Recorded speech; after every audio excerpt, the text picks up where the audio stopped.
बच्चों, कभी आपने किसी बड़े को छोटों को तंग करते देखा है? या कोई ऐसा दोस्त जो हमेशा अपनी ताकत का गुरूर करता है? आज की कहानी भी ऐसे ही एक हाथी की है, लेकिन संभल के आखिर में ऐसा मज़ेदार मोड़ आने वाला है कि आप हंस भी देंगे और सबक भी सीखेंगे। एक घने जंगल में दरिया के किनारे बहुत सारे जानवर अमनो सुकून से रहते थे। इनमें सबसे बड़ा जानवर एक हाथी था। हाथी इतना बड़ा और ताकतवर था कि हमेशा अपनी ताकत का गुरूर करता और छोटे जानवरों को तंग करता। कभी उन पर पानी फेंकता, कभी उन्हें डराता और अक्सर धमकियां देता। सब जानवर उससे तंग थे, लेकिन हाथी अपनी हरकतों से बाज नहीं आता था। एक दिन एक नन्ही सी चींटी दरिया के पास खाने की तलाश में जा रही थी।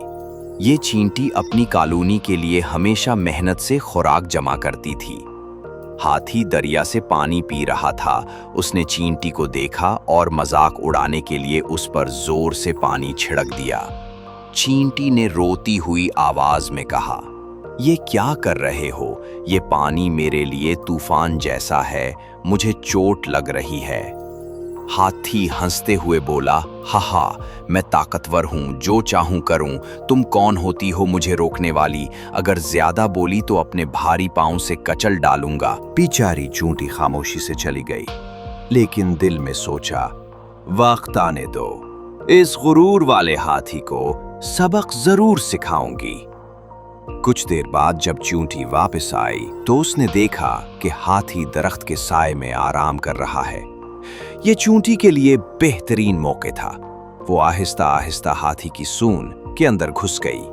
हाथी को पहले गिदगदी महसूस हुई, फिर अचानक चूंटी ने जोर से काट लिया। हाथी चीखने लगा, आ, ये क्या हो रहा है? कोई मेरी मदद करो।" चूंटी की आवाज आई, "अब बताओ हाथी, ताकतवर कौन है?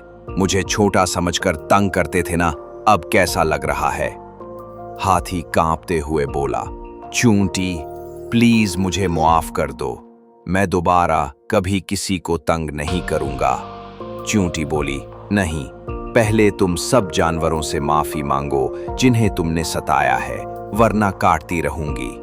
हाथी मजबूर हो गया। वो जंगल के सब जानवरों के पास गया और माफी मांगी। जब सब जानवरों को सुकून मिला तो चूंटी हाथी की सूंड से बाहर आई और बोली, "याद रखो, किसी को कमजोर समझकर तंग मत करना। कभी कभी छोटे भी बड़े से ज्यादा ताकतवर साबित हो सकते हैं।" कहानी का सबक बच्चों, इस कहानी से हमें ये सबक मिलता है कि दूसरों की बेइज्जती और तंग करना बिल्कुल गलत है। ताकत का गुरूर करने वाले को एक दिन जरूर सबक मिलता है।